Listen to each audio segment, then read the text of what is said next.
C'est bon, je peux commencer? Oui. Ok. Juste, est-ce que je peux le monter un petit peu? Bon, ça passe. Tout le monde a un exemplier? C'est bon? Super. Alors, bonjour, rebonjour à toutes et tous. Je suis Sarah Orsini. Je travaille à l'université Grenoble-Alpes et je vais vous présenter un auteur assez peu connu en France qui s'appelle Giovanni Pascoli. Et donc, c'est un auteur, comme vous le voyez dans l'exemplier, qui a vécu entre la fin du 19e siècle et le début du 20e siècle. Donc là, on est sur la borne chronologique supérieure du néo-latin. Et en fait, c'est une borne chronologique qui est à discuter, mais voilà. C'est officiellement dans le Companion to Neo-Latin Studies, c'est la borne chronologique supérieure. Alors, je vous ai marqué au tout début de l'exemplier les objectifs de l'atelier, parce que c'est vraiment comme ça qu'on va faire là. L'idée, c'est de brasser quelques textes de Pascoli, de voir... c'est des textes que j'ai choisis que j'ai choisis pour leur variété. Ils ont quand même des ressemblances stylistiques. Donc voilà, c'est une entrée en matière, une découverte de ces divers poèmes, sachant qu'il a écrit à peu près 8000 vers, donc on ne couvrera pas tout.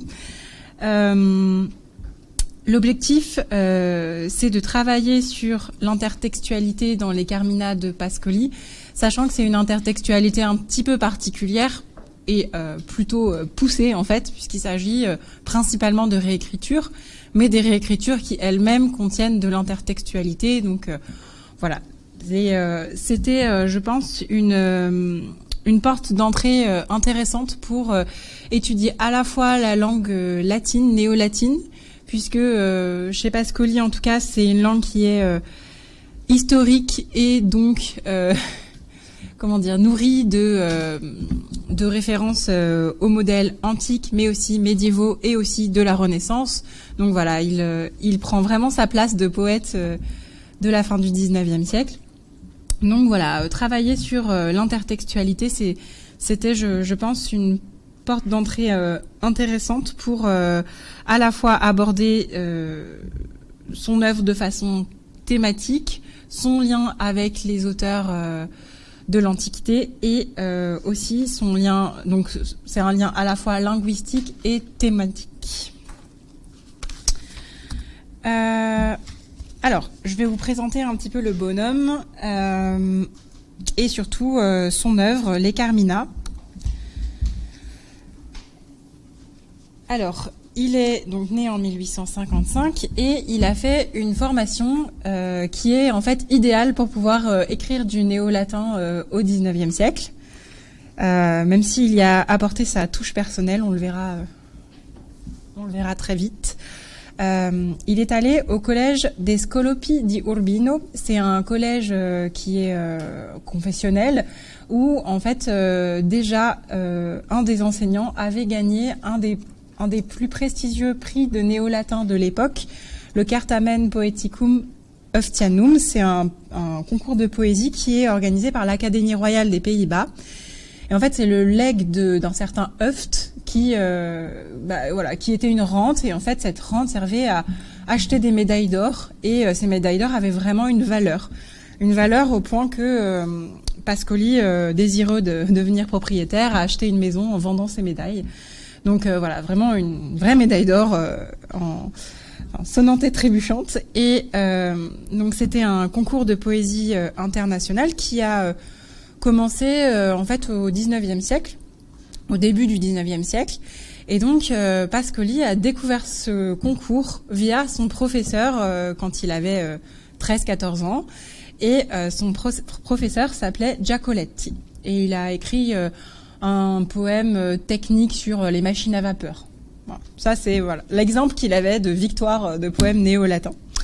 Donc déjà, voilà, il commence bien. Il va dans un collège qui lui permet d'apprendre le latin.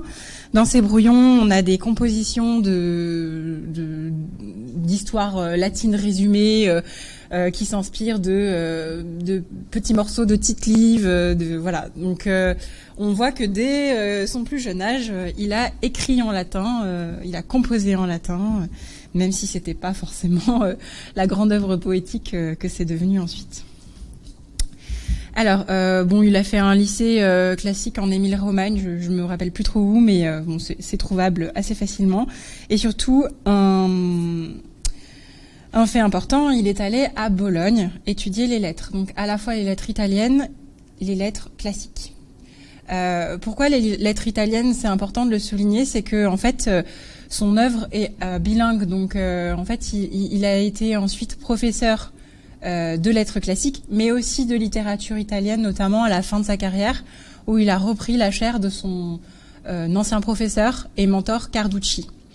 Ce qui est intéressant aussi, c'est de savoir que Bologne, à l'époque, c'est un haut lieu de la politique anarchiste et socialiste, et il a été emprisonné pendant 6 mois, je crois, au début, pendant ses études, parce que il a fait partie des gens qui défendaient publiquement Passanante, qui est une personne qui a essayé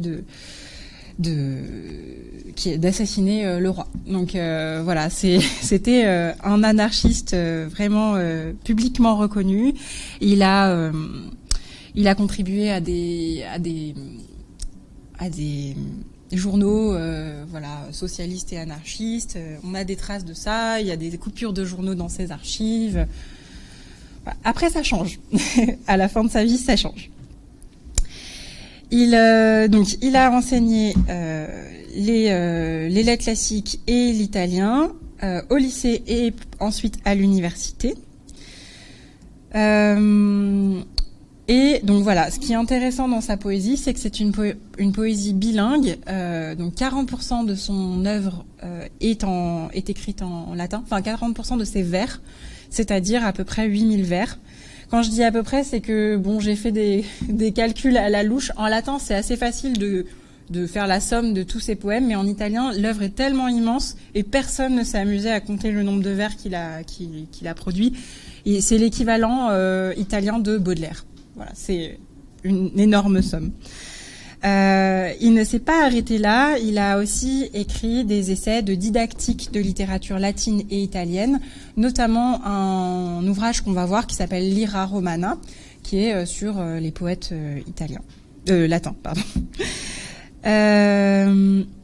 Il a également écrit des discours et en fait, ces discours s'organisent en plusieurs thématiques. Ça peut être des discours politiques, notamment à la fin de sa vie sur la colonisation de la Libye. Donc voilà, on voit qu'il est passé de anarchiste à patriote, social. Voilà, c'est un peu compliqué Pascoli parce que à la fois il a cette branche très socialiste et en même temps cette représentation à la fin de sa vie qui est énormément autour de la fierté de Rome, autour de la nation italienne, voilà. Et en fait, pas mal de critiques des années 40 l'ont un peu évincé parce que, parce que c'était un moment où il fallait prendre position dans la question fasciste et Pascoli a été associé au fascisme alors qu'il n'a jamais ni fréquenté des personnalités du fascisme. Il est mort avant. Sa sœur, en revanche, était très très proche du pouvoir de Mussolini. Donc voilà, il y a eu ces questions-là. Il a été victime de la critique jusque dans les années 80 à cause de ça. Et c'est le chercheur Alfonso Traina qui l'a remis au goût du jour, même s'il y a eu des chercheurs qui ont travaillé dessus de manière un peu plus ponctuelle. Pour la poésie latine, il n'a pas été trop attaqué, mais en poésie italienne, il a vraiment eu un moment d'oubli et il est revenu ensuite au goût du jour. Comme beaucoup en fait. Il paraît que même Victor Hugo a eu des petits hauts et des bas, donc voilà.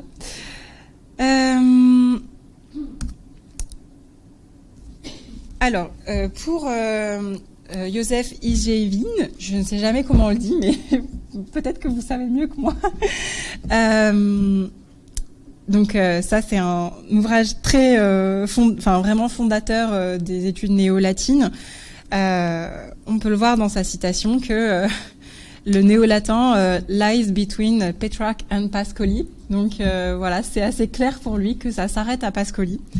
Pour moi, c'est pas si clair que ça parce que en fait, Pascoli a eu beaucoup de successeurs dans le Certamen Poeticum Oftianum. Je vais vous montrer un exemple.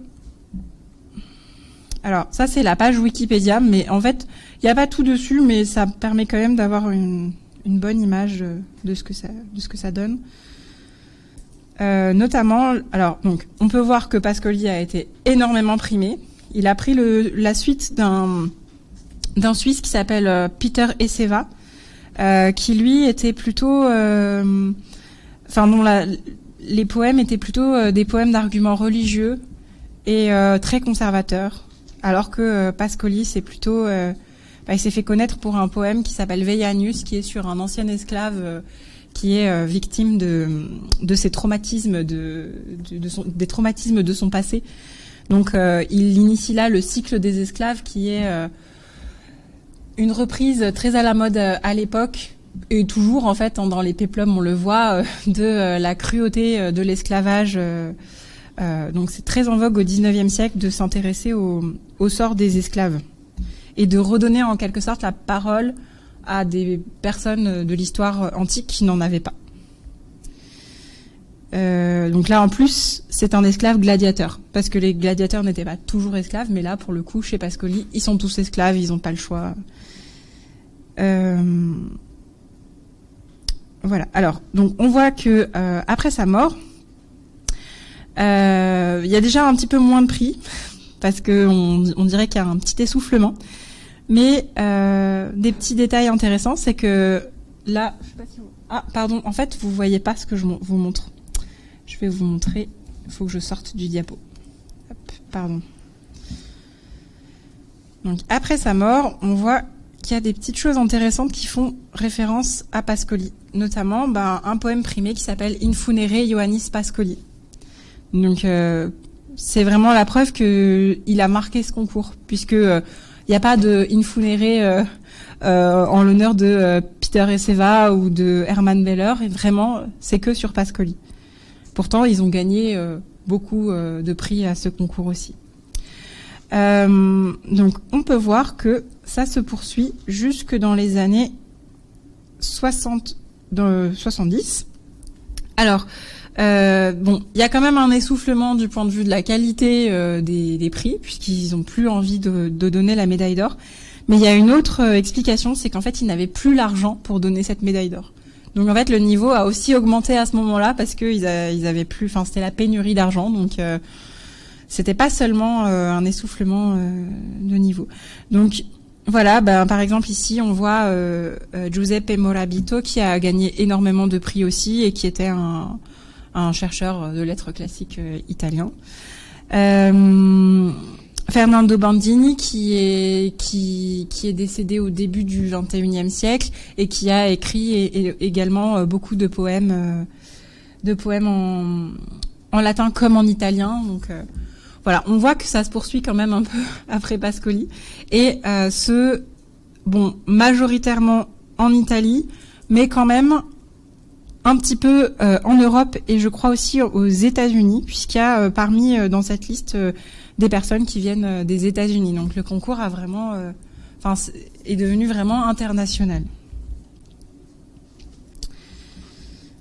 Alors je reprends mes petites antisèches.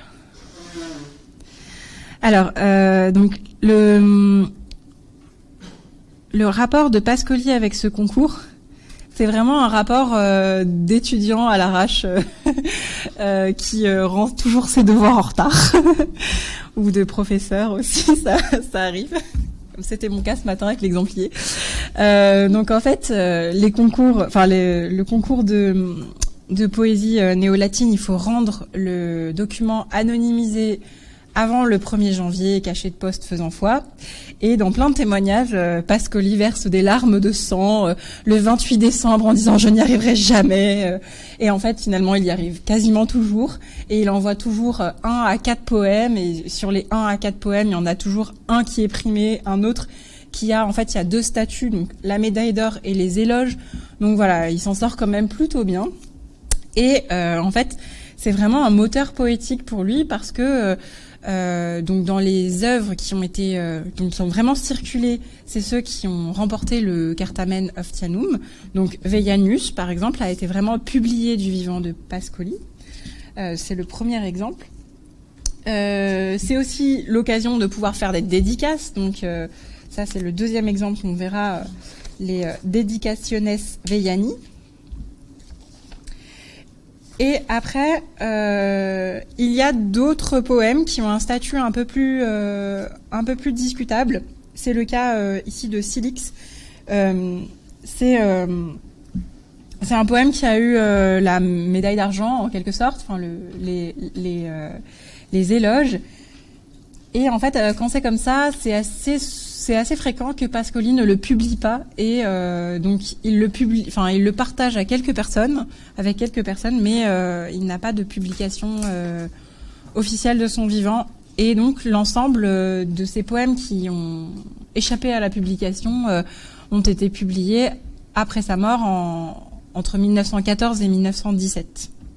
Donc voilà, c'est les Carmina, c'est la somme de ces poèmes qui ont circulé, donc avec le label de l'Académie des Pays-Bas, et de ceux qui n'ont pas circulé parce qu'il n'a pas voulu qu'ils circulent.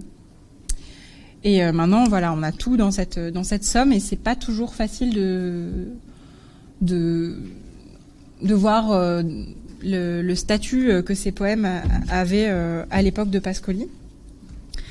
Et il y a aussi donc en plus de ces candidatures, des poèmes de circonstance qui ont été publiés dans des journaux. Donc certains poèmes qui ont été primés par les éloges ont eu un statut moins favorable, enfin ont eu une fortune éditoriale moins favorable que certains poèmes qui ont circulé dans des journaux, comme c'est le cas du dernier poème Ad Victorem Regem qui a été publié dans un journal de Bologne.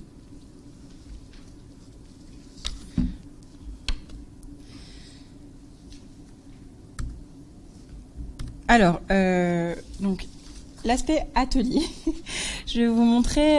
On va travailler sur des petits outils pour essayer d'appréhender un texte et son intertextualité quand on ne le connaît pas très bien, et aussi quand on découvre le latin, même si je sais que c'est majoritairement pas votre cas.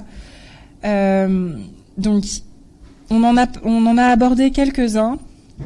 Celui qui me semble le plus utile dans le contexte de Pascoli, c'est Musisque Deoque, donc c'est le premier lien. Il permet en fait de chercher des occurrences et des occurrences doubles, triples, quintuples, mais uniquement dans de la poésie. C'est un outil gratuit qui est développé par l'université Ca' Foscari de Venise. Ensuite, il y a la Library of Latin Text dont on a parlé hier. Donc ça, c'est très très riche parce que il y a toute la littérature latine quasiment. Par contre, il faut avoir un accès institutionnel. Et ça, c'est pas toujours garanti, et toutes les bibliothèques n'en disposent pas. Et tout seul, c'est trop cher. Enfin, c'est pas atteignable. Donc une alternative à cela, c'est la librairie Perseus. Ça, je pense que vous connaissez parce que c'est vraiment international. Sachant que la librairie Perseus est aussi intégralement téléchargeable. Donc on peut aussi en fait télécharger le XML. Il faut faire une petite adaptation parce qu'ils n'ont pas encodé en TEI. Donc il faut refaire en TEI, mais je pense prochainement on va essayer d'adapter ça parce que c'est pas possible. Enfin, ça nous demande trop de travail si chacun d'entre nous se met à traduire en TEI ce qu'ils ont fait, alors que je pense que pour eux ça leur demanderait pas tant de temps que ça de le faire une seule fois. Donc on peut le télécharger et ensuite l'utiliser avec des outils de traitement automatique des langues. Donc Marianne Reboul vous a montré hier des scripts Python, etc. Moi, je pense que ce qui est plus facile d'utilisation, c'est TXM, parce que on peut faire des clics et c'est, enfin, voilà, c'est vraiment un peu plus accessible, même s'il y a un langage particulier.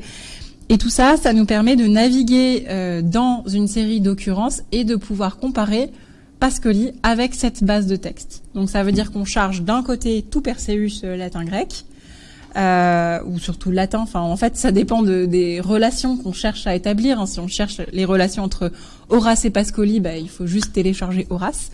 On peut faire donc des recherches d'occurrences pour voir si le vocabulaire appartient aux deux textes en commun et où est-ce qu'il se situe dans les vers, etc. Bon, après voilà, il y a la piste Itinéraire Electronica, c'est pas si mal, mais c'est pas génial quand même. Ça peut servir si vous avez déjà une intuition sur un auteur. Par exemple, les paysans indépendants, c'est qui ça déjà? Je ne sais plus. Et donc vous dites, est-ce que c'est Virgile ou est-ce que c'est Horace? Bon, c'est Virgile, mais où? Et voilà, avec la liste de vocabulaire, on peut trouver un mot. Alors dans les deux autres outils, c'est ceux qui m'ont occupé le plus de temps, mais bon, on n'aura pas le temps de vraiment les utiliser aujourd'hui. C'est les brouillons des archives Pascoli. Je vous en montrerai un petit peu à la fin, parce que sur les brouillons, il y a plein de références littéraires, intertextuelles, modernes, antiques, etc. Alors c'est vrai, très vrai au début. Ça devient de moins en moins vrai à la fin de sa carrière, parce que en fait ça devient complètement intégré, alors qu'au début de sa carrière, on le verra aussi sans doute dans le style. Vous me direz si vous arrivez à le sentir ou si c'est juste une vue de l'esprit de ma part. Mais je trouve que sa façon d'écrire se fluidifie vraiment au fur et à mesure du temps et devient une intégration, alors qu'au départ, c'était plutôt un assemblage. Donc, s'il y a un assemblage et qu'il faut réfléchir au découpage qu'on fait, à ce qu'on intègre, etc. Au départ, ça peut être un petit peu poussif. Donc, on a des pages et des pages de notes où on a des listes de références à caser, entre guillemets. Mais c'est vraiment ça. Hein. On voit des listes de clausules métriques qu'il recopie et qu'on retrouve après dans son poème. Donc quand on le lit comme ça, on se rend pas compte de l'artificialité du propos, mais en fait, avec les brouillons, ça devient vraiment très visible. Et il y a aussi son ouvrage didactique sur la poésie latine que j'ai mis en lien, mais ça sera déposé, j'imagine, sur le... Enfin, je pourrais vous le partager facilement. C'est donc l'IRA. On peut rajouter le lien, là, le premier sur le document. Oui.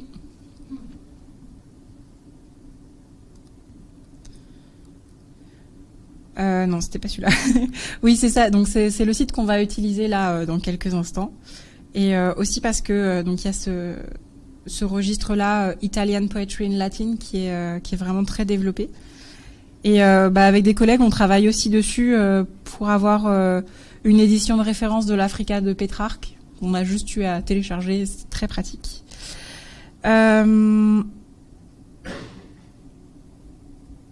Alors oui, je voulais vous montrer l'IRA, mais je crois que je l'ai déjà ouverte. Non ? C'est un faux lien. J'ai mal fait mon... Ouais, c'est pas ça. C'est pas le bon lien. Bon, c'est pas très grave. Tac.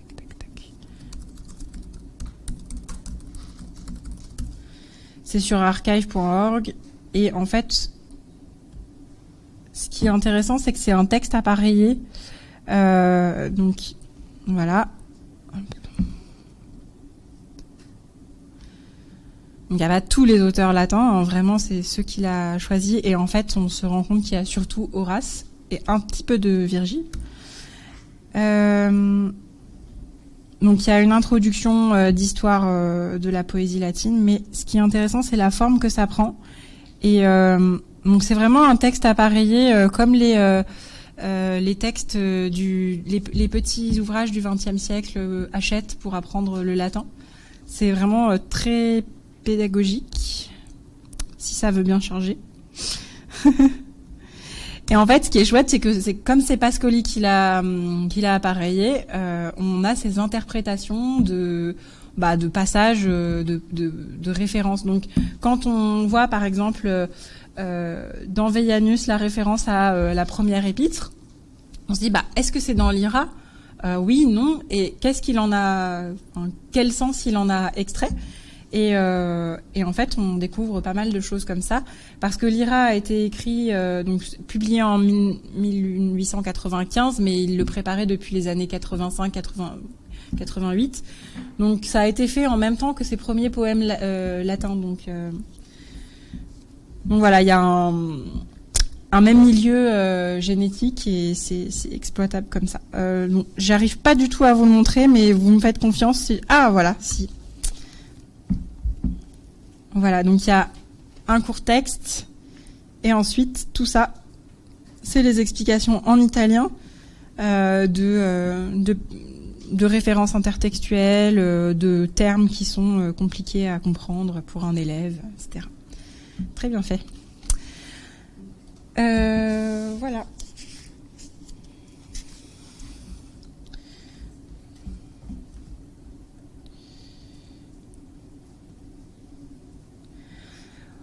Ok, alors on va travailler sur les diverses formes de réécriture. Donc je vous ai mis une petite anti-sèche au départ.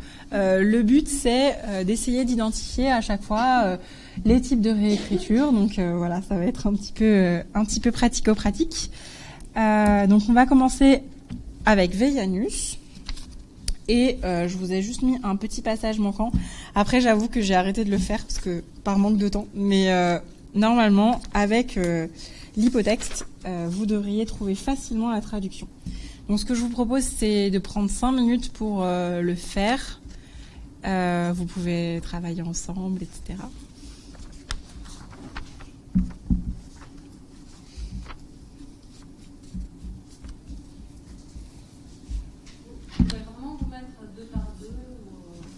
Oui, n'hésitez pas à bouger. Oui, de traduire là où il y a les trous. Exactement.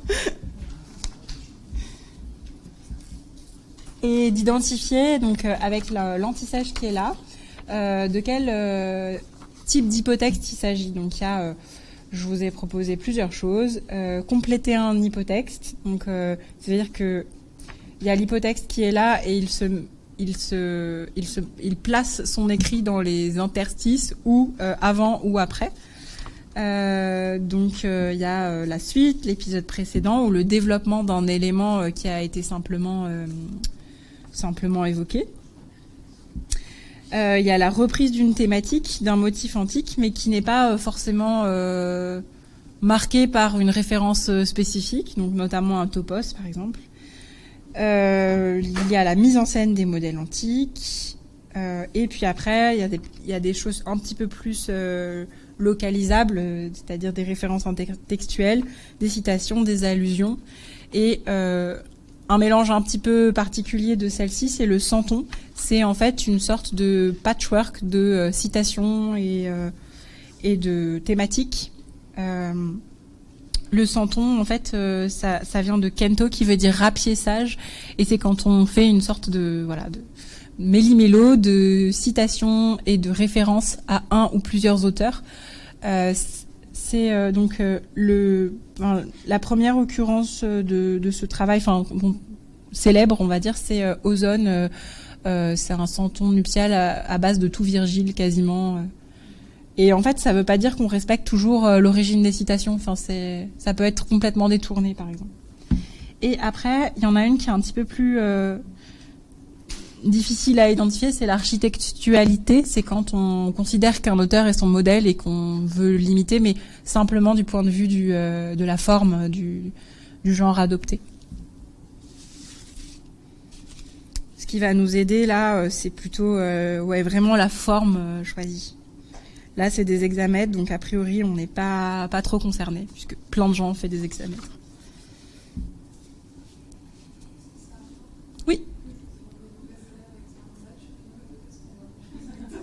Alors, il faut traduire le petit passage manquant à l'aide de l'hypotexte qui est juste en dessous, et identifier le rapport de réécriture.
C'est bon, on peut y aller? Ouais. Non, comme je vous vois travailler, vous avez besoin d'encore du temps? Qu'est-ce que vous pensez de ce latin? Bon, maintenant je suis habituée, mais je sais pas s'il y a cette impression d'étrangeté, mais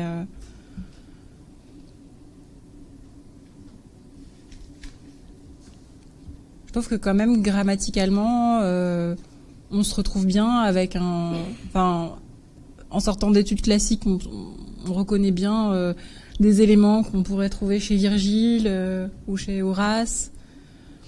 Il y a quelques petites choses qui détonnent. On va voir si, si vous arrivez à le repérer, je vous aiderai sinon. Mais ça semble assez classique à première vue. Et en fait, c'est ça qui est assez caractéristique de Pascoli et pas forcément des personnes après lui. C'est que c'est un latin vraiment de reconstitution. Donc, on dit parfois qu'il a historiquement existé. Enfin, c'est ce que dit Alfonso Traina. Mais en fait, je saurais pas dire si ça a historiquement existé, mais en tout cas, effectivement, ça prend vraiment appui sur les modèles classiques. On voit que ça change un petit peu, par exemple, avec les poèmes chrétiens. De sujets chrétiens, parce qu'il a écrit des poemata christiana qui sont en fait sur l'époque du proto-christianisme, à l'époque de Néron, etc. Et là, on voit qu'il y a plutôt des références à des poètes tardifs, donc ça évolue en fonction de la thématique. Mais là, pour l'instant, comme on est dans le Liber de Poetis, donc sur les auteurs, les principaux auteurs, donc Horace, Virgile et Catulle, on se retrouve quand même bien avec les modèles qu'on a tant aimé pendant nos études. Est-ce que quelqu'un veut traduire?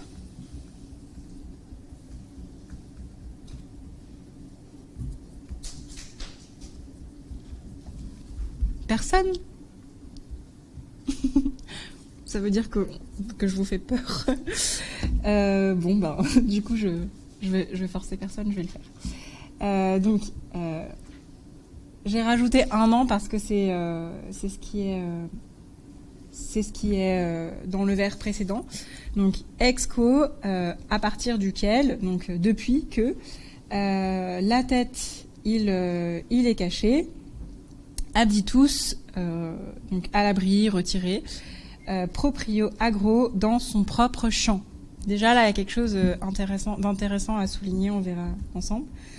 Et rude donatus tandem sibi vivere coepit, donc qu'ayant été donné à la baguette. On sait pas qu'on lui a donné une baguette, c'est qu'il a été en quelque sorte adoubé de la baguette. Donc ça veut dire qu'il a pris sa retraite, qu'on lui a dit ok c'est bon, tu as fini ta carrière de gladiateur. Donc enfin. Donc tandem, sibi, vivere coepit. Il commence à vivre pour lui. Donatus sibi. On ne construirait pas Donatus sibi. Ah. Pas donné à lui-même. C'est-à-dire qu'une fois que. Je sais pas. Oui, c'est vrai. Ça pourrait être tout à fait ça, ouais. Peut-être même un jeu de mots. J'y avais pas pensé, mais ouais. Je ne suis pas spécialiste du néo-latin, poésie. Non, mais c'est bien, ça met à l'épreuve mes traductions, j'adore.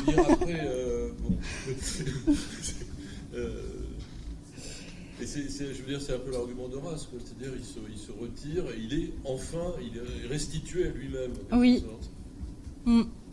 En tout cas, c'est vrai que le sibi, comme proprio agro, c'est très signifiant dans ce passage, parce que on voit qu'il y a une insistance sur le fait que ce soit réfléchi, une action qui le concerne lui, qu'il est enfin vraiment indépendant. Et puis il commence à vivre. Enfin, oui. Ouais. Et ouais, parce que du coup. Je dis ça, je dis rien. Ouais, parce qu'après c'est Roudé. Ouais, parce que c'est Donatum Roudé. Ouais, aussi. Donatus, ça ne peut être que Veiadus. Oui. Bon, pour l'instant, je vais noyer le poisson pour revoir ça au calme. Mais par contre, je pense que c'est pas anodin que cette place-là soit à côté de vivere, Oui. que ce soit grammaticalement vrai ou pas. C'est-à-dire que en fait, il y a ce contact entre vivre pour soi et vivre. Et du coup, c'est ça l'innovation poétique chez Pascoli, c'est-à-dire qu'il reprend donc l'intertexte de la première épître, mais il ajoute l'indépendance. Vraiment, c'est vraiment une thématique majeure chez Pascoli. On le verra dans un autre poème qui est la 11e églogue. Donc voilà, il y a Horace derrière Pascoli, mais il y a aussi sa forte conscience socialiste à l'époque, socialiste et anarchiste encore un petit peu. Oui.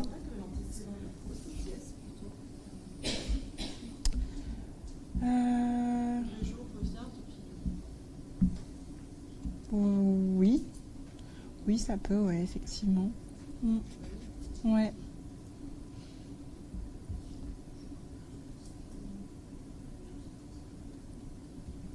Bah, c'est ce jour de fête. Oui, du coup, il faudrait dire marquant le jour depuis lequel... Enfin, ouais.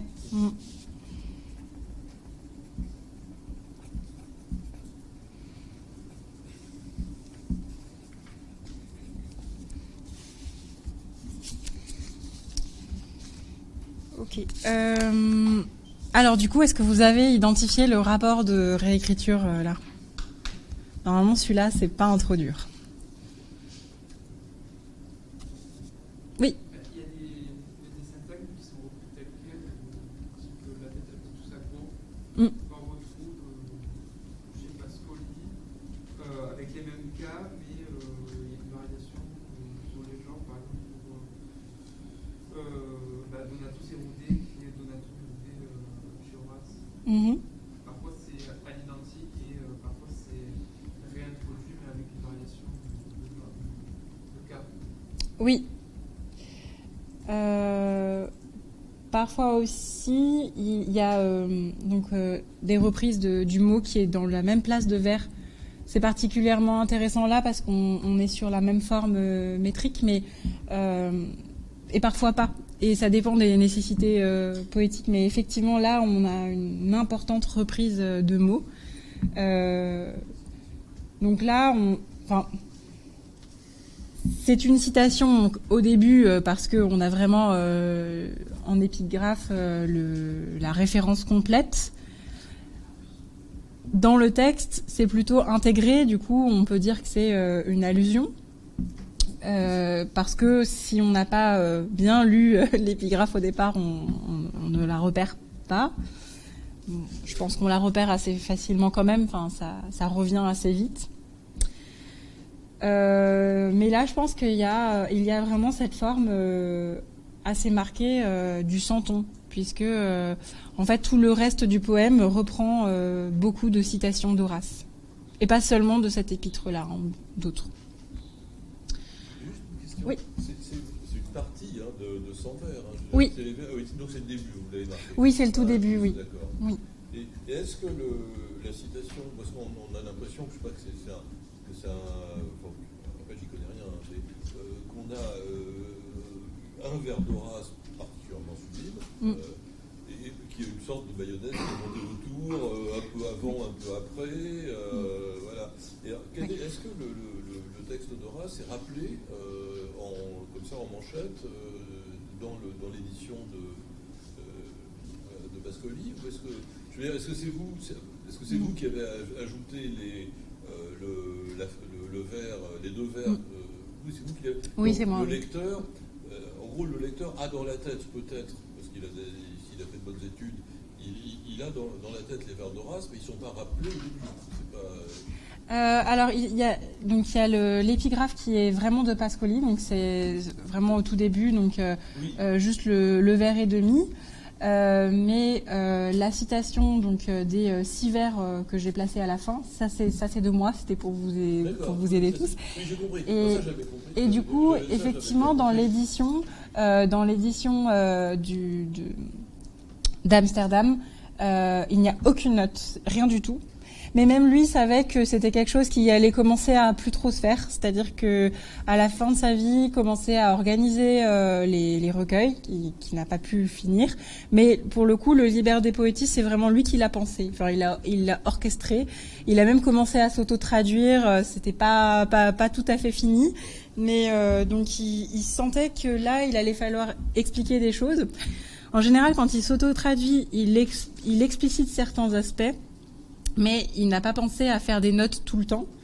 Pour lui, là, l'épigraphe suffit. C'est bon, ils vont comprendre avec ça. Donc l'épigraphe est là, donc on a en quelque sorte la source de l'argument, un peu comme dans Bérénice, on a deux vers, une phrase qui... Je pense qu'il s'attend à ce que son lecteur sorte le livre à côté de lui en lisant le poème, je pense. Enfin, c'est vraiment... Après, il y a peut-être divers degrés de lecture, mais à mon avis, il attend ça, ouais, parce que sinon, il l'écrirait pas. Voilà, il dit voilà là où j'ai pris mon argument. Et après, il y a eu donc tout un travail d'explicitation. Donc, avec la première édition de 1917, il y a quelques notes. C'est Gandilio qui a fait les premières notes, mais je crois que donc la première édition, donc c'est Pistelli 1917.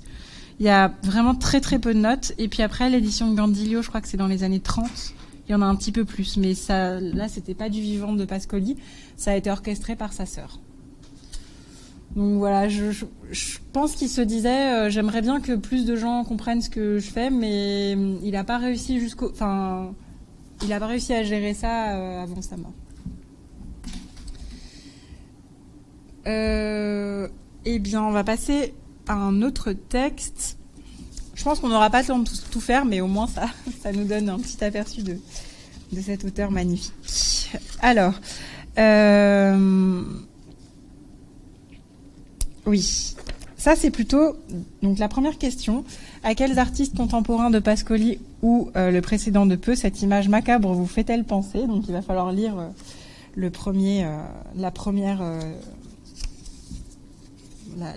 ode de Pascoli. Ça c'est plutôt pour le style, pas trop en lien avec des réécritures de l'Antiquité, du coup c'est plutôt sur des réécritures modernes. Alors notamment c'est donc dans la première strophe.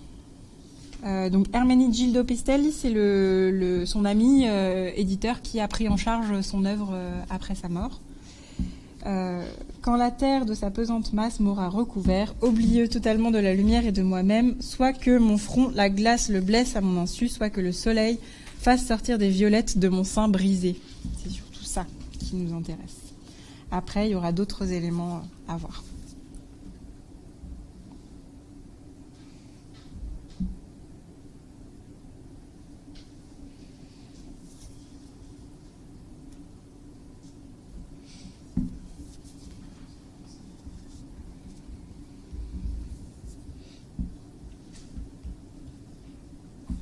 À quoi ça vous fait penser comme esthétique, ça?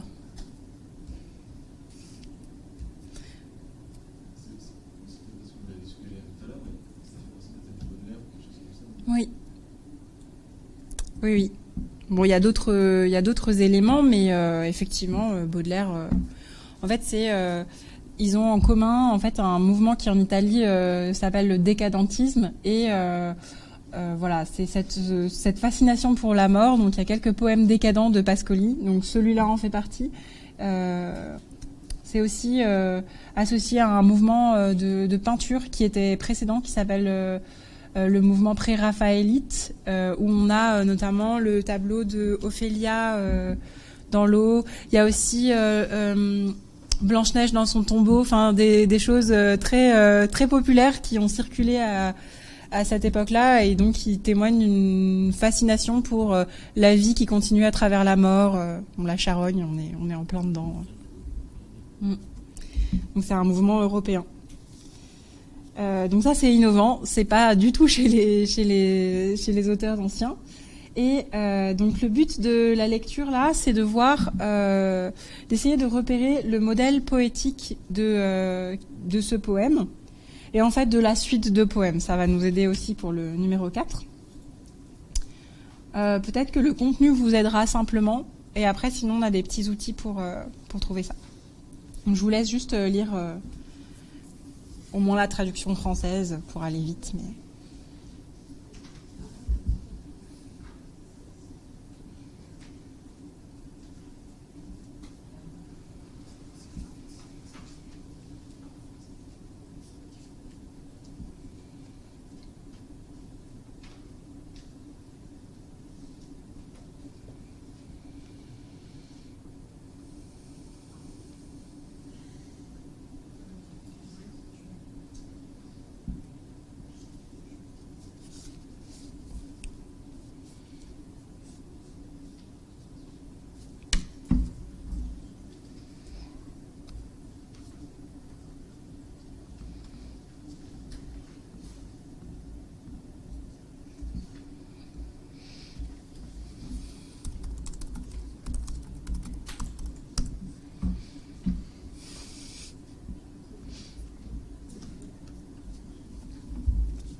C'est marrant quand même. Genre, le dernier quatrain, là, Non Omnis Moria, on aurait plutôt dit Totus. Là, je le connais chez... Je suis un peu surpris. Si le sens est obvi, mais je veux dire, si on avait fait un thème latin, c'est pas un tout distributif. Moi, dans ma totalité, je ne mourrai pas. Je comprends pas le omnisme. Mais bon. En tout cas, c'est chez Horace. En néo-latin, c'est souvent employé, l'un est souvent employé pour l'autre. Ils font beaucoup moins la différence qu'en latin classique entre totus. Ah oui, d'accord, oui, c'est ça. Et d'ailleurs, je dirais que même dans la poésie latine classique, la différence entre omnis et totus, on la prend en thème latin. Mais elle est beaucoup moins respectée que ça par les auteurs. C'est à ça que je pensais. En fait, c'est l'exercice du thème latin. Peut-être que ça serait plus...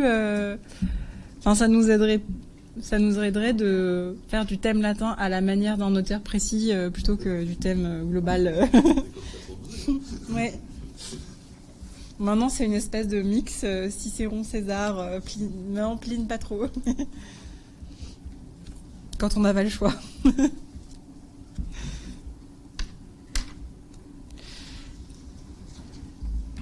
Alors du coup, à la lecture simplement de la poétique, de l'art poétique, est-ce que vous reconnaissez le modèle ?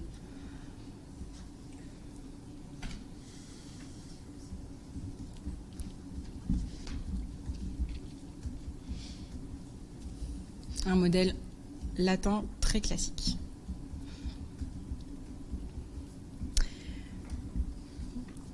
Eh bien, en fait, si on ne le sait pas, on peut aller voir donc sur Musisque Deoque. Et déjà, cette phrase-là, non omnis moriar, on le voit comme poème liminaire de Carmina 330. Donc c'est vraiment, à la base, il était censé en faire 3, donc c'était la fin. Et qui est effectivement plus connu pour son premier vers, Exegi monumentum aere perennius. Donc c'est effectivement une réécriture de ce poème-là, et avec quelques petits clins d'œil au mouvement décadent, mais c'est là la réécriture, c'est là qu'on a un indice assez clair de la réécriture. Donc là, effectivement, c'est plutôt une allusion parce que on n'a pas le nom de l'auteur, etc. Mais c'est presque une citation quand même parce qu'on a 3 mots en commun. Et dans de la poésie latine, c'est quand même un haut degré de ce que Giambiagio Conte appelle la mémoire des poètes. C'est en fait la façon de composer des poètes latins, de se rappeler de d'écho poétique et de les réinvestir dans de nouveaux poèmes.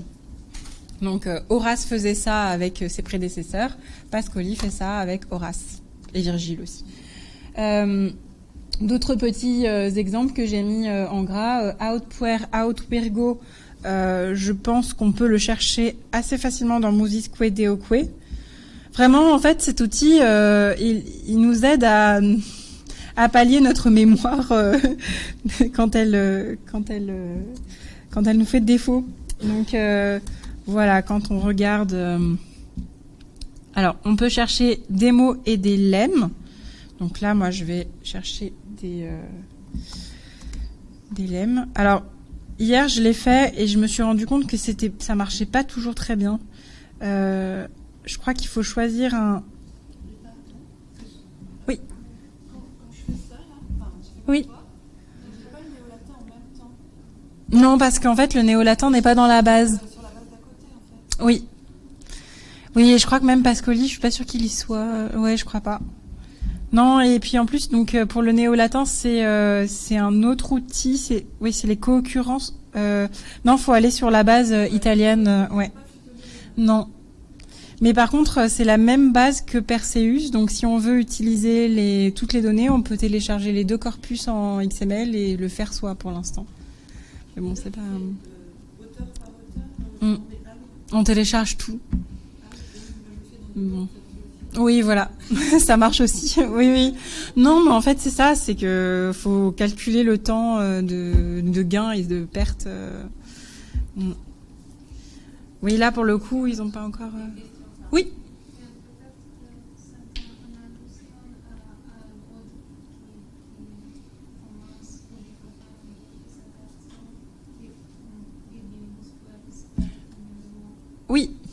Oui, c'est ça. C'est un autre extrait d'Horace. Oui. J'essayais de vous le montrer, mais je crois qu'on le trouvera plus facilement avec Prius et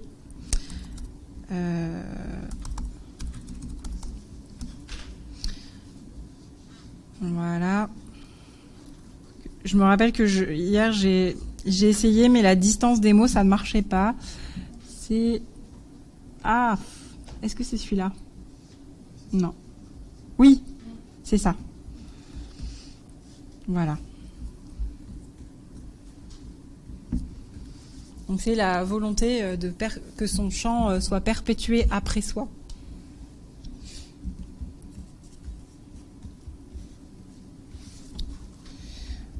Ok, alors du coup je pense que la suite ça va être plus simple. Bah oui, je vous avais montré, je vous avais tout noté en fait, j'avais oublié. Et là je vous donne tout. Non, c'est pas bon. Hop. Si. Voilà.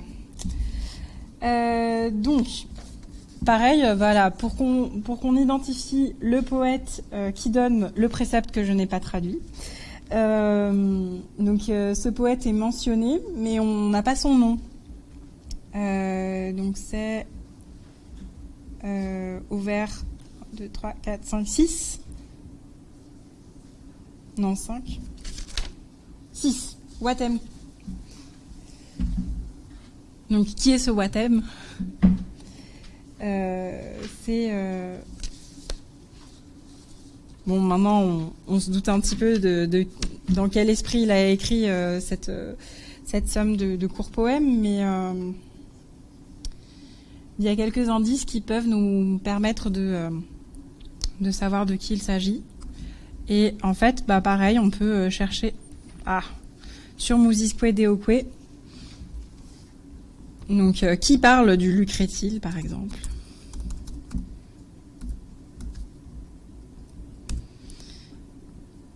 Et puis on peut voir assez facilement qu'il s'agit de Horace, de Ustica aussi.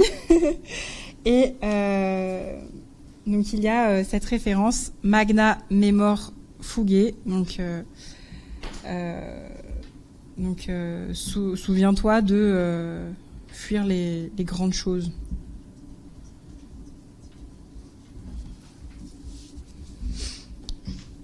Et voilà, donc ça on le trouve dans l'épître 10.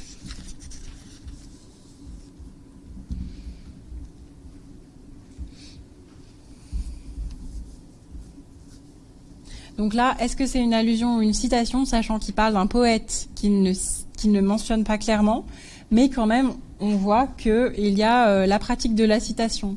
Donc c'est pas très clair, c'est pas une citation comme ce qu'on fait nous maintenant quand on écrit un article scientifique, mais il y a quand même cette pratique de la citation.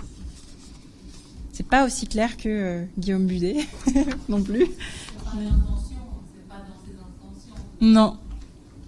Non, c'est pas une intention de commentaire, oui. Oui.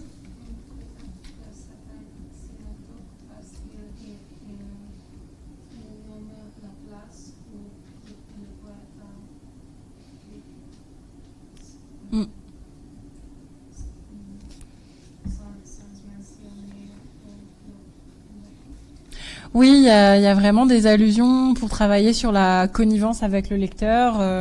Il dissémine plein d'indices pour qu'on le trouve. En fait, si on ne le trouve pas, c'est un peu qu'on a raté sa lecture du poème, en quelque sorte. Enfin, ça nous met une certaine pression en tant que lecteur, mais il part du principe que Ferdinando Martini va le comprendre, son dédicataire. Or, il est un petit peu déçu parce que Ferdinando Martini n'est pas très très compétent en littérature latine. Il l'a appris à ses dépens. Donc Ferdinando Martini, c'est le ministre de l'Éducation publique à l'époque de Pascoli. Et comme nous, à l'époque, il est allé négocier à Rome pour avoir plus d'heures de latin. Donc voilà. Et il a fait partie d'une commission sur l'enseignement du latin, un peu moins grammatical, un petit peu plus pratique. Et voilà, c'est un peu notre prédécesseur, quoi. Donc là, par rapport au texte, aux deux textes du numéro 2, il y a une autre forme d'intertextualité et de réécriture, c'est l'architextualité, puisque comme il fait d'Horace son maître à penser là, précisément pour ces 5 poèmes, en fait, on remarque que dans la forme aussi, il épouse les critères de la poésie horacienne. Et notamment, on le voit avec ces métriques qui sont vraiment horaciennes, qui sont pas horaciennes parce qu'elles sont d'origine grecque, mais on les retrouve en fait dans les Carmina. Vraiment, ce qui fascine Pascoli, c'est le fait que Horace ait utilisé tant de mètres différents. Il écrit même un poème qui s'appelle Fanum Vacunae, qui en fait utilise les 16 mètres différents utilisés par Horace pour montrer qui se prête à l'exercice de forme auquel s'est prêté Horace. Et donc voilà, là on en a 2 exemples, mais les autres dédicaces sont aussi dans d'autres formes métriques, donc toutes différentes.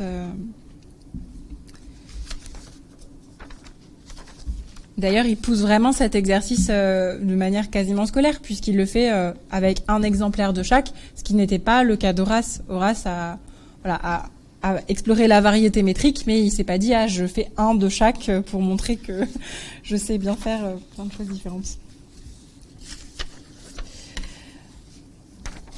Ok, alors donc il nous reste 20 minutes, c'est ça? Ah bah voilà. J'ai fait mes slides à l'envers, c'est ça. Donc c'est ici, c'était là. Hop, le style pré-raphaélite.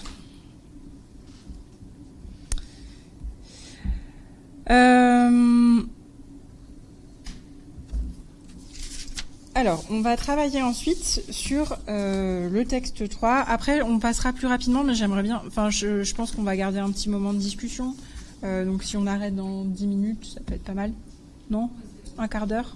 Là, on va être à la bibliothèque à 16h30. D'accord, ok. Oui, bon, ça va. Je peux prendre un petit peu de temps, mais il faut quand même que vous ayez une petite pause. Alors, du coup, ça, c'est un passage très connu des Géorgiques. Donc, on va avoir pas mal de liens entre les Géorgiques et ce texte, et entre l'œuvre de Virgile en général, plutôt l'œuvre sur l'agriculture, donc les œuvres sur l'agriculture, donc les bucoliques et les géorgiques. Et donc ce poème s'appelle Kilix, en référence au Cilicien, c'est-à-dire en fait le vieillard de Tarente, qui est un fameux épisode du livre 4 des Géorgiques, exactement vers 116-148 si vous voulez aller le consulter. Donc ce qui est intéressant dans ce texte, c'est que Virgile Pascoli ici met en scène Virgile en panne d'inspiration en quelque sorte, parce qu'il ne trouve pas d'abeilles et donc il n'arrive pas à écrire son chant 4. Et donc il quitte Naples et il arrive à Tarente. Et voilà, il voit à un moment donné une abeille, donc il la suit et il voit qu'elle entre dans un jardin magnifique qui est celui du fameux vieillard. Et en fait, c'est un tout petit jardin qui n'est pas du tout adapté pour la culture à l'origine. Et donc voilà, comme chez Virgile, c'est le travail de ce vieillard qui fait que ce jardin devient florissant. Et en réalité, il ne change pas énormément de choses au poème de Virgile, mais il ajoute pas énormément de choses, mais ça entre dans son esthétique de la petite propriété. Donc là, on est en 1902. On commence à quitter un peu l'idéal anarchiste et il se tourne plutôt vers un mouvement politique qui s'associe plutôt au radical socialisme, en tout cas à l'idée de petite propriété, de pouvoir posséder ses biens, mais que ces biens soient de taille raisonnable, que ce soit pour des rentes ou pour des terres. Voilà. Alors, ce qui est intéressant donc, c'est la mise en scène de Virgile au moment de l'écriture, et ça, on le voit au vers 85, donc avec la métaphore la fusion de la métaphore de l'agriculture et de la cire.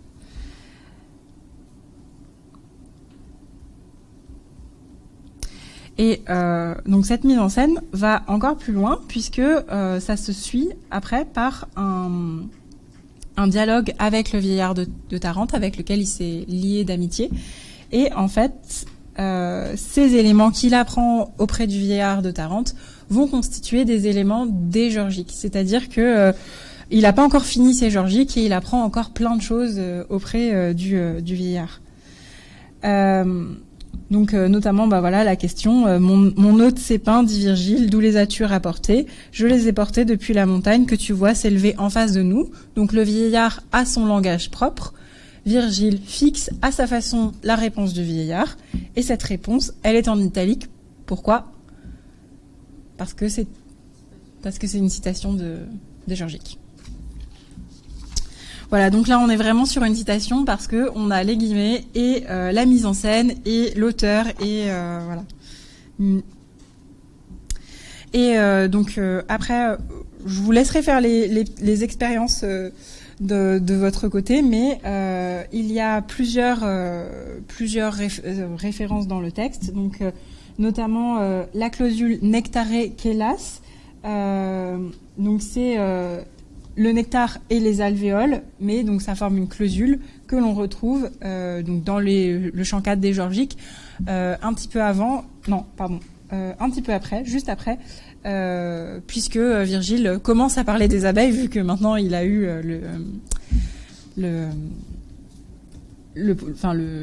la rencontre, juste après la rencontre avec le vieillard de Tarente. Donc c'est vraiment une interprétation de Pascoli, c'est comme ça qu'il s'imagine que Virgile a constitué son savoir, mais c'est purement une variation poétique de sa part. On a aussi après donc considéré, c'est une clausule qui fait référence au tout début des Géorgiques, où donc c'est vraiment l'ouverture où il dit je vais t'apprendre à savoir sous quelle constellation on plante telle ou telle chose. Voilà, donc en fait ce qui permet de se rendre compte de ça, c'est quand on travaille sur Pascoli, c'est soit avoir une approche systématique, c'est-à-dire essayer de repérer des clausules qui vont bien ensemble, soit approcher tout le texte mot à mot. Au départ, c'est ce que j'ai fait quand je connaissais pas du tout, donc j'étais en master. Vraiment, je faisais le début, la fin, les mots au milieu pour voir s'il y avait quelque chose. Il faut dire qu'à l'époque, je ne lisais pas énormément, enfin, je connaissais pas encore sur le bout des doigts, c'est toujours pas le cas, mes classiques, mais bon, un petit peu mieux qu'avant quand même. Et là, je pense que ce qui aide au fur et à mesure, c'est le sentiment d'étrangeté. On a l'impression que c'est en surbrillance dans le texte. Il y a quelque chose qui n'appartient pas vraiment à la fluidité du texte d'accueil. Comme non omnis moriar, on se dit, ah, mais ça ressemble à un proverbe, ça. Est-ce que ça appartient à quelqu'un d'autre ou est-ce que c'est lui qui l'a trouvé?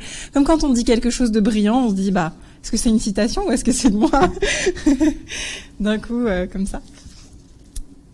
Et ben, voilà. Donc c'est un peu le sentiment d'étrangeté qui m'a guidée. Après, dans les références, il y a aussi des références à Columel, notamment sur les fleurs, puisque donc il y a tout un passage sur les jardins, et Columel lui-même dit qu'il veut compléter le passage trop court de Virgile. Enfin, il dit pas qu'il est trop court, mais il dit qu'il aurait, voilà, si Virgile avait eu plus de temps, il l'aurait fait, et comme il l'a pas eu, il va continuer son travail. Donc en quelque sorte, Columel fait aussi un développement ou une suite du Vieillard de Tarente. Enfin, c'est comme quoi c'est pas des pratiques. Enfin là maintenant on parle de préquels et de séquelles et de voilà dans les séries. C'est pas une pratique néo-latine, c'est une pratique classique qui existe déjà dans l'histoire littéraire.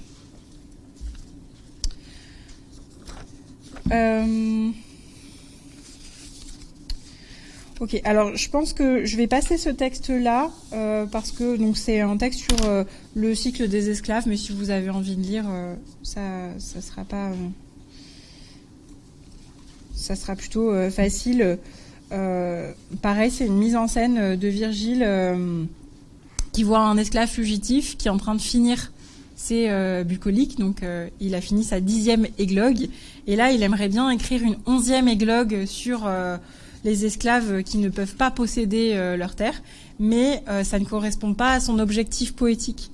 Donc en fait, Pascoli, lui, assume cet objectif poétique, mais pas Virgile. Donc il met en scène Virgile qui ne l'assume pas et qui dit ensuite, bah voilà, moi, ma ligne poétique, ça sera de chanter les paysans indépendants. Et les paysans indépendants, c'est ce qui est mentionné dans les Georgiques 2, 490. Donc c'est notamment O nimium fortunatos agricolas, trop heureux les paysans. Voilà, donc on va passer ça.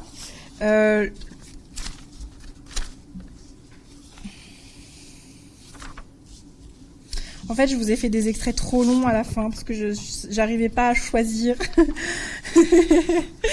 Ça va être. Alors, donc le 5e poème, c'est Pomponia Graecina.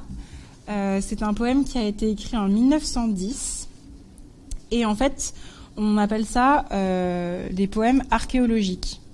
Donc on dit que c'est Pascoli qui a créé cette mode dans la poésie, donc la poésie narrative et la poésie archéologique, c'est-à-dire des poèmes qui sont inspirés de fouilles archéologiques et plutôt d'épisodes historiques que de modèles littéraires. Alors on voit tout de même que pour Pomponia Graecina, donc oui, il y a l'archéologie. Il y a aussi le droit romain parce qu'à un moment donné, le mari fait mention du droit privé pour parler de l'union qui le lie à sa femme. Donc il y a aussi les découvertes archéologiques, mais il y a aussi Tacite. Et là, on est vraiment dans un développement, c'est-à-dire qu'on a quelques lignes sur Pomponia Graecina. On ne sait même pas si elle était vraiment chrétienne selon Tacite. Donc accusée de se livrer à des superstitions étrangères, ce que Giovanni Battista Rossi, l'archéologue, confirme puisque quand il fouille dans les catacombes de San Callisto, il trouve des tombeaux avec écrit la famille de Pomponia Graecina. Je crois qu'il trouve Pomponius Graecenius ou quelque chose comme ça. Je crois que la trace, la marque s'est effacée depuis, mais il a fait des estampes où on voit ce terme. Donc voilà, pour lui, l'archéologue a vraiment lié les deux, la famille de Pomponia Graecina et le texte de Tacite.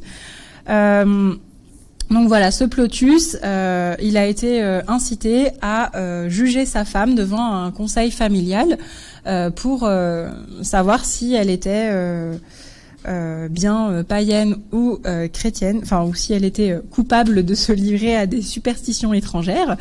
On voit en fait que que Pascoli a fourni ici un développement, mais un développement qui lie à la fois des détails sur le culte des premiers chrétiens, notamment on va le voir avec la scène où son mari lui demande d'abjurer sa foi en faisant un sacrifice pour les dieux païens. Et il y a aussi tout un passage où en fait Pomponia Graecina s'exprime en tant que femme, se défend et explique son point de vue, ce qui n'est pas du tout ce qui est contenu dans le texte de Tacite. Donc ce qui est lié au roman archéologique tel qu'on le voit créé par Pascoli, c'est les références au droit romain privé. Il a probablement eu ces références via son collègue Emilio Costa, qui a travaillé sur le sujet et dont il possède tous les livres. C'est dans les premiers vers. En ce mariage dont on ne connaît rien de plus sacré, tu as été uni à moi par la coupe d'argile et par le couteau du grand pontife. 10 témoins étaient présents, ainsi que le flamine de Jupiter. Tu as toi-même apporté le pain confectionné à partir de froment au repas sacré. Ça veut dire qu'ils ont fait un mariage par confaréation, le mariage huppé de l'époque, avec les nobles, les prêtres les plus haut placés, etc.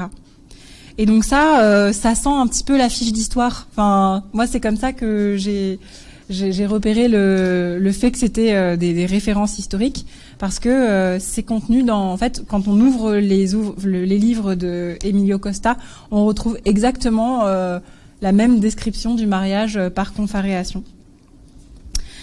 Voilà, donc je vais passer rapidement sur ce texte. De toute façon, il va falloir qu'on passe au dernier. Voilà, il lui demande pourquoi elle a cette attitude de toujours s'habiller de manière extrêmement sobre, pourquoi elle refuse de sortir, pourquoi elle est aussi sage dans la vie. Et ensuite, elle se défend en disant que le but de sa vie, c'est de se consacrer à son époux et à son fils. Et ensuite, il lui fait un petit chantage psychologique en disant que si elle ne fait pas son sacrifice de l'encens, elle perdra son fils à tout jamais. Donc c'est vraiment pour mettre en lumière la souffrance des premiers chrétiens qu'on a parfois contraints d'abjurer leur foi. Et en plus, c'était à l'époque des persécutions néroniennes, donc on sait dans quel bain de sang ça a fini, mais voilà, il a vraiment tenu à faire un développement sur les états de pensée, les discours de personnes qui ne s'étaient pas exprimées à l'époque. Et ça, c'est typiquement les poèmes historiques de Pascoli.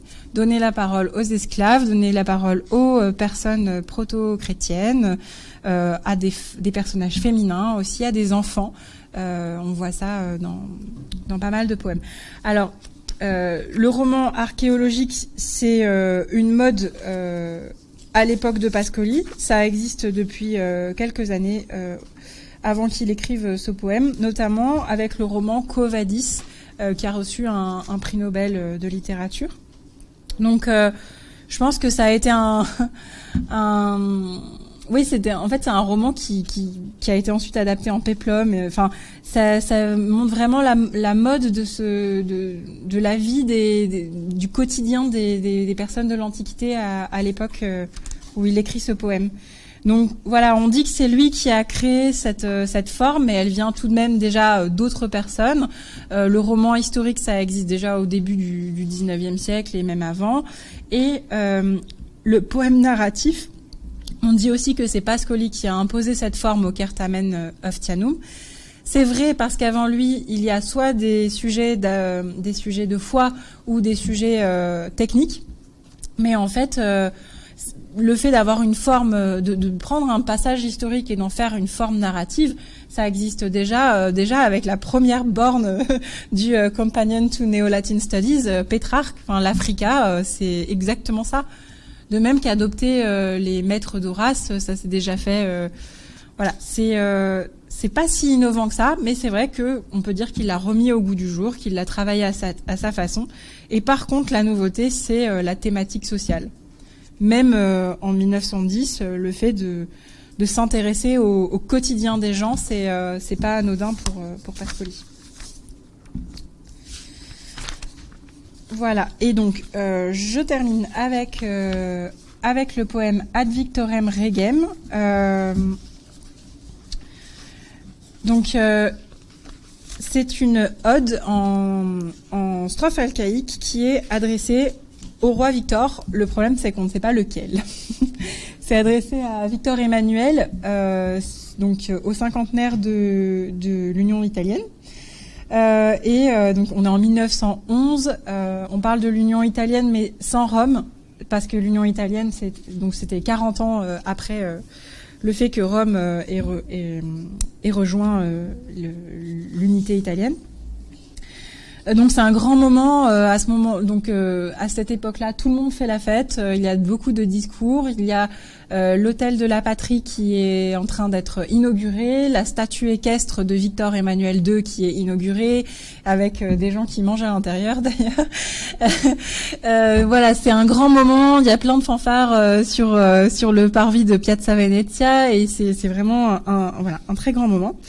Cependant, ce poème, il est publié dans un journal local de Bologne. Donc voilà, pourquoi Bologne et pas Rome? C'est que peut-être il n'avait pas la portée qu'il aurait espéré avoir. C'était pas un poète national, mais plutôt là, à ce moment-là, local, même si ce poème a été lu.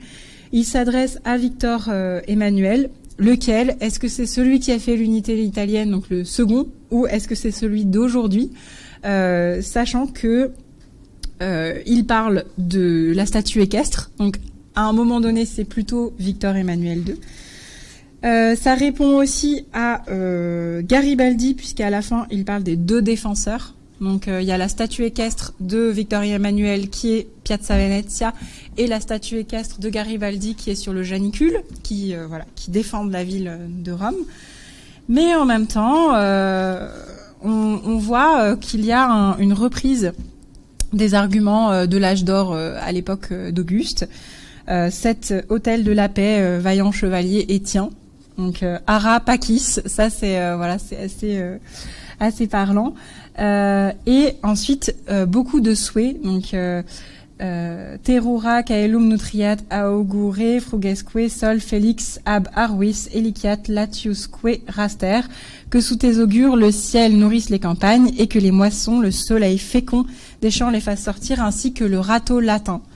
Donc voilà, c'est vraiment un vœu de grandeur et d'épanouissement, de retour à la paix, de prospérité, donc de retour de l'âge d'or.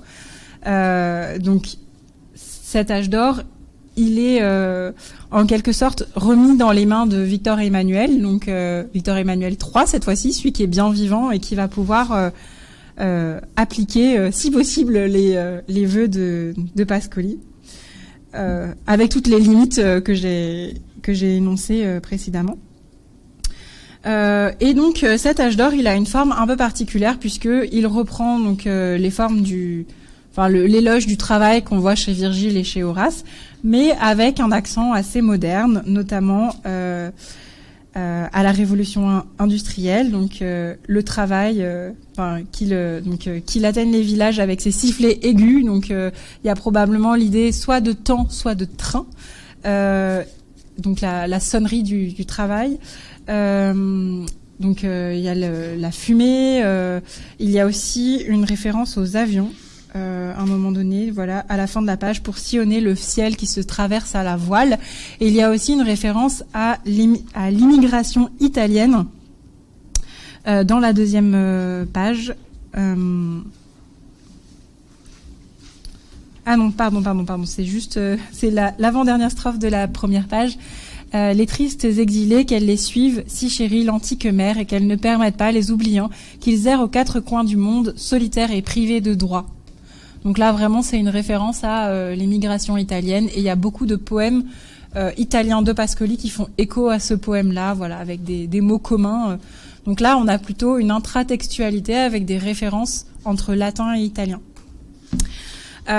Du coup, la façon... Enfin, ce que je me demandais, peut-être que c'est une vue de l'esprit de ma part, mais moi, donc là, j'ai classé les poèmes par ordre chronologique, donc de Veianus 1891 à 1911 au roi Victor. J'ai l'impression que au départ, il y a énormément de liens, de citations avec les modèles antiques. Donc vraiment de la micro-citation linguistique, à la fois linguistique, thématique, enfin tout va ensemble. Et au fur et à mesure, on se retrouve avec plutôt une utilisation d'un matériau historique, une mise en scène de personnages historiques et une transposition de topoi à l'époque moderne. J'associerais ça au brouillon. J'ai le temps de vous montrer ça. Allez.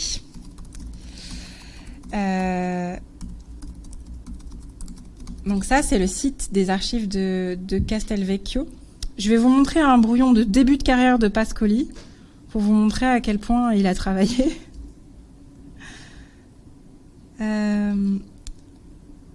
Alors, ça va pas être un poème qu'on a étudié, mais vous allez voir, c'est très parlant.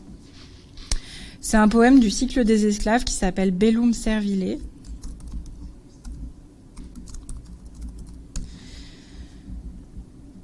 Qui a été appelé par les éditeurs Gladiatores, mais ça n'a rien à voir.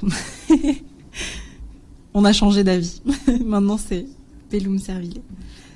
Pour la simple et bonne raison que le premier poème, enfin le premier titre, c'est Gladiatores, mais en fait, il a changé après, il a publié sous Bellum Servile. J'essaye de vous le zoomer, mais il veut pas me... Ouais, il faut que je le zoome là aussi. Alors là, normalement, il y a beaucoup d'Italiens, donc vous devriez pouvoir reconnaître quelques petits trucs, notamment quelqu'un, Mommsen. Donc voilà, ça c'est ses épisodes, c'est comment il va organiser son poème, et il suit exactement le procédé historique, enfin la suite des épisodes. Donc c'est un sommaire de Mommsen. Après, donc ça, voilà, donc il a bien bossé pour maîtriser son sujet. Après, on a des références à Florus, donc qui parle de la guerre de Spartacus. Donc voilà, quand on se demande où est l'intertextualité, finalement, on peut aller voir les brouillons et il y a aussi cet outil-là. Ah, même si ça bug.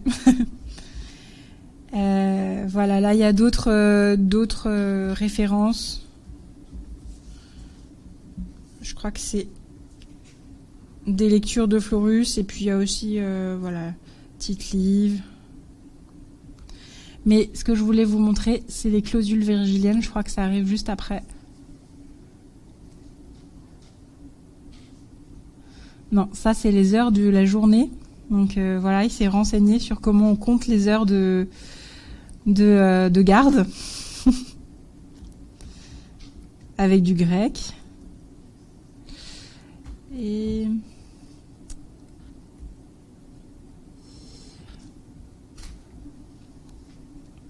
voilà, là on commence à avoir des extraits ici de Lucain, donc une clausule de Lucain qu'il a réussi à caler après dans son poème.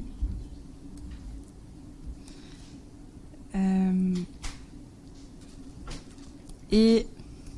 Est-ce que c'est ça? Les Nessi Virgiliani. Non, pas encore. C'est un gros dossier.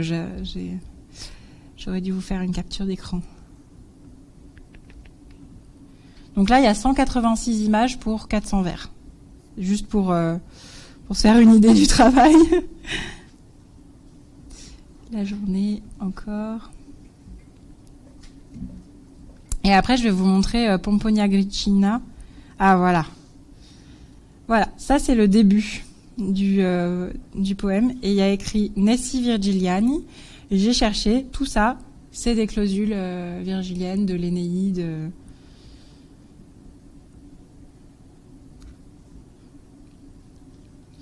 Et des Georgiques, je crois, si je me rappelle bien. Voilà, donc là, il fait son squelette et après, il va compléter. Et donc, si on regarde les brouillons de Pomponia Gricina, donc 186 pages pour 400 vers, ici. Et si on regarde, s'il veut bien me permettre de regarder Pomponia Gricina.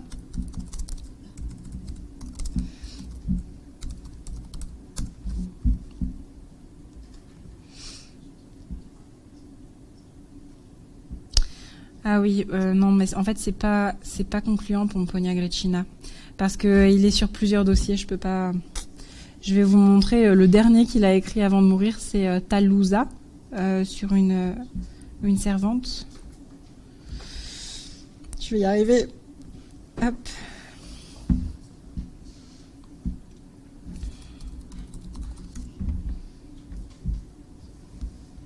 Voilà.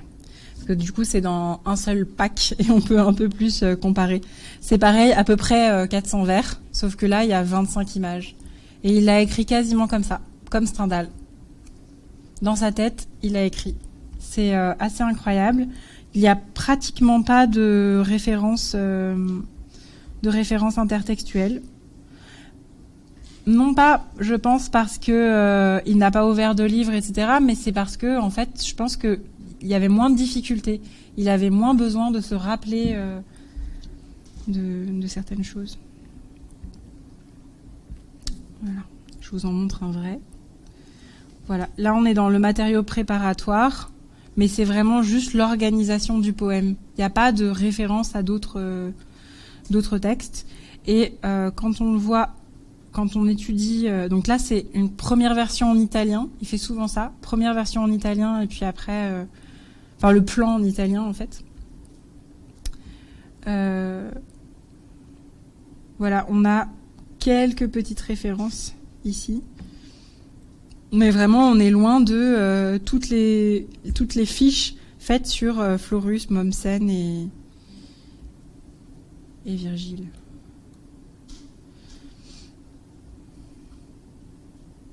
Voilà, en fait, il écrit une première version presque poétique en italien.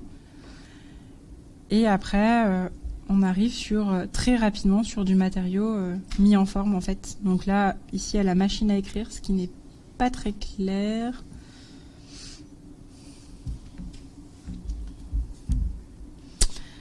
Bon, je tombe pas sur les bonnes, pas sur celles que je veux. Voilà, une version à la machine à écrire dès les pages 18-20, quoi. Voilà, donc ça c'est l'hypothèse que je formule, c'est l'idée que au fur et à mesure de l'appropriation linguistique et historique, etc., il se détache de ça et il propose un latin qui est plus de vraiment quelque chose qui est, en fait, on passe du santon à l'appropriation vraiment véritable de la langue. Vous avez l'air d'être d'accord. Bah, merci. Est-ce que vous voulez réagir? Est-ce que vous avez des questions?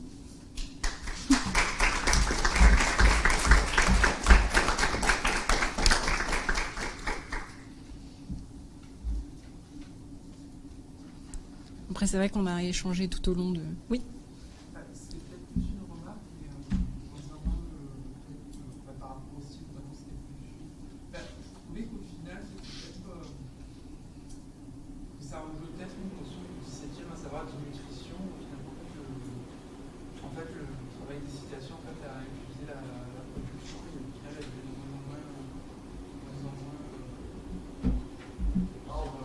explicite, ce que j'ai compris comme l'éternité.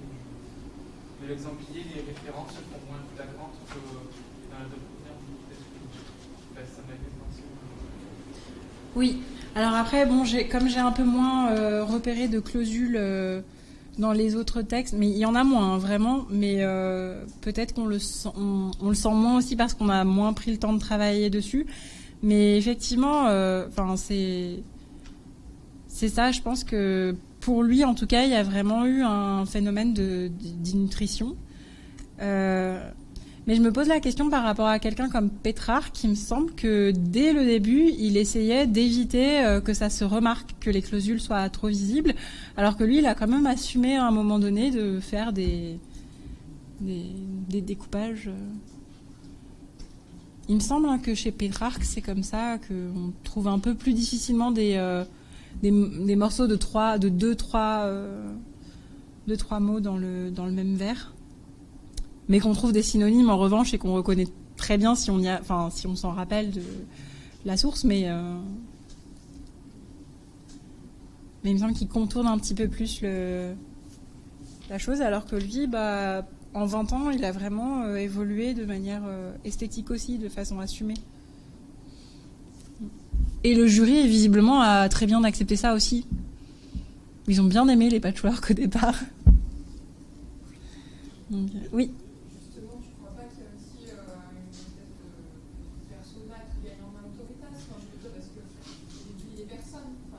C'est logique qu'il s'appuie d'une manière.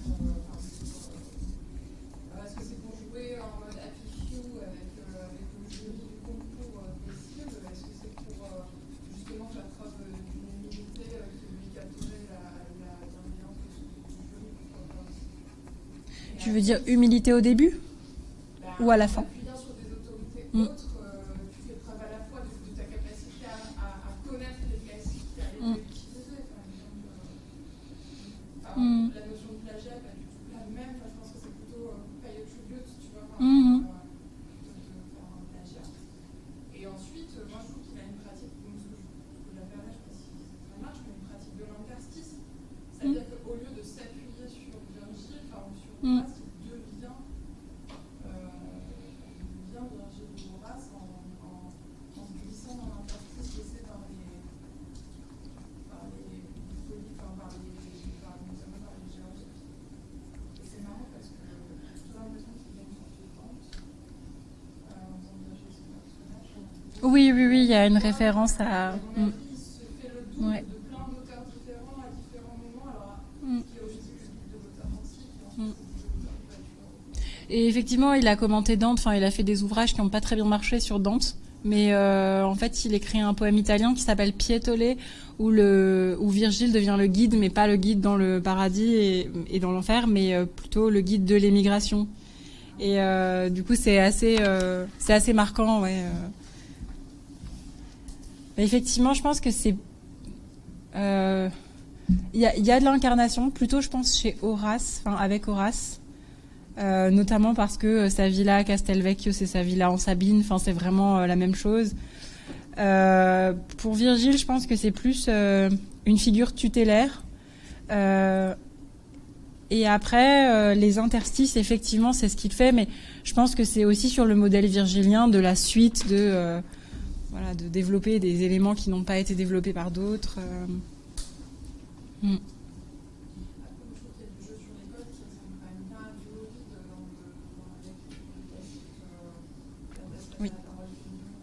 Oui. Effectivement, ouais, je pense qu'il y a des clausules ovidiennes. J'avoue que j'ai pas. C'est un poème que j'ai traduit tout récemment. Je le trouve magnifique, donc je l'ai partagé avec vous, mais je pense qu'il faut que je passe du temps là-dessus, ouais, effectivement.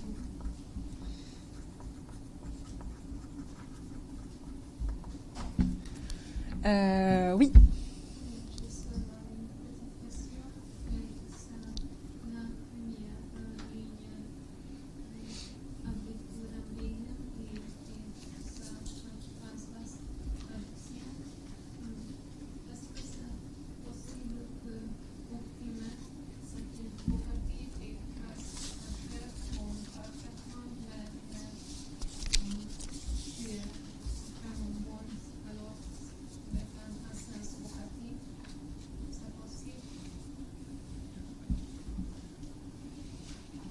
Ça voudrait dire fondateur, toi qui es parfait, c'est ça? Le sens vocatif, ça voudrait dire que Optimé va en quelque sorte avec Conditor. C'est ça? Ouais. Bah, j'ai hésité, mais il y a la virgule et du coup, c'est vrai que c'est comme il y avait la virgule, je les ai séparés, mais peut-être que j'ai pas raison.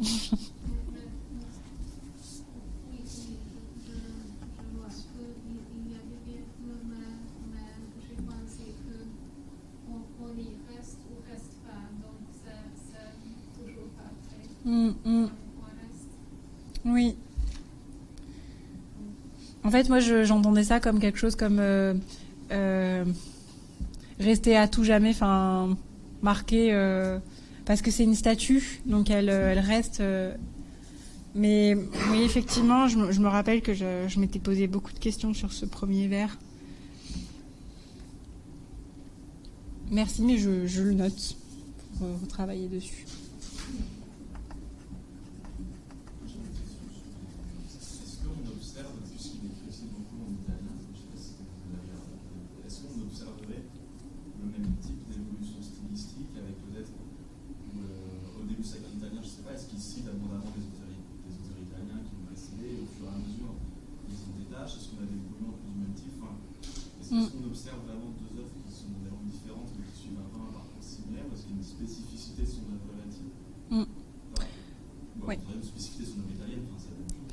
Il cite beaucoup moins les auteurs italiens.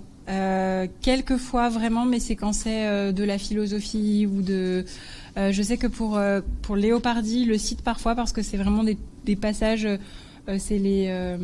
je sais plus comment ça s'appelle, les œuvres morales, je crois, sur la nature. Ou il y a le Zimbaldone aussi. Enfin, c'est une micro...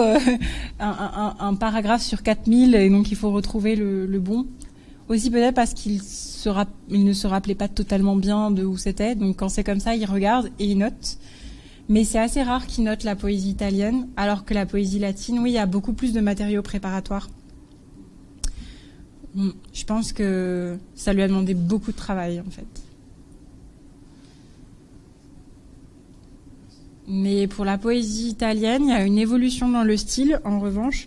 C'est que... Alors, au début, donc dans les années 80, il travaille plutôt sur du matériau de la vie des champs, donc toujours inspiré d'Horace, Virgile, etc.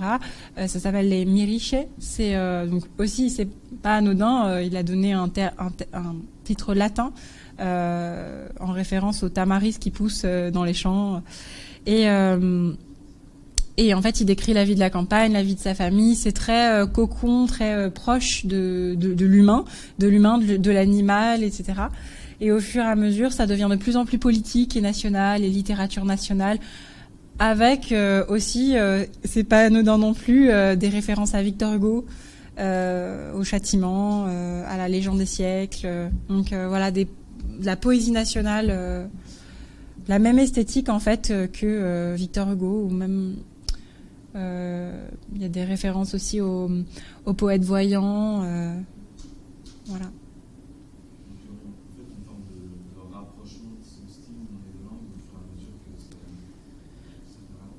Oui, du point de vue thématique, oui. Alors, ça ne veut pas dire que les poèmes de thème agraire vont complètement disparaître, mais au départ, il ne fait que ça, et puis au fur et à mesure, après, il écrit des poèmes sur Garibaldi, sur l'émigration, et voilà. Donc cette thématique, elle reste quand même, mais elle laisse place en même temps à de la poésie nationale. Ouais.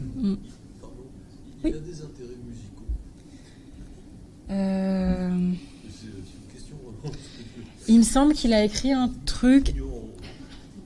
Alors oui, ça c'est dans sa poésie italienne. Il me faut mes antisèches. Je crois qu'il a écrit un truc sur Rossini. Ah oui, d'accord. Mais... C'est pas du tout à Rossini. Oui. Où est-ce que c'est ? Ouais, je crois que c'est sur c'est un de ses textes qui s'appelle Canzone Canti Italici, je crois. Poème Italici. Et il ne nous montre pas les... Ah, avant, on pouvait aller regarder. Oui, je crois que c'est sur Rossini, mais je... Ouais. Mais je crois pas que c'était un très grand musicien. Mais enfin, je veux dire, à l'époque où il écrit, Rossini, c'est un peu fini quand même. Oui. C'est plus l'époque, ce serait plutôt Verdi. Voilà. Oui, moi j'aurais vraiment pensé qu'il aurait traité oui, de Verdi. Oui. Bah, de rien. Oui, c'est un peu curieux qu'il n'ait pas traité Verdi, parce que bon, pourtant il parle de Garibaldi, enfin voilà, oui, Verdi voilà, c'est devenu un monument aussi de l'unité italienne. Oui, oui. Je crois qu'il parle aussi pas mal de chansons populaires aussi dans les ouais, des comptines, tout ça. Ouais. Prego.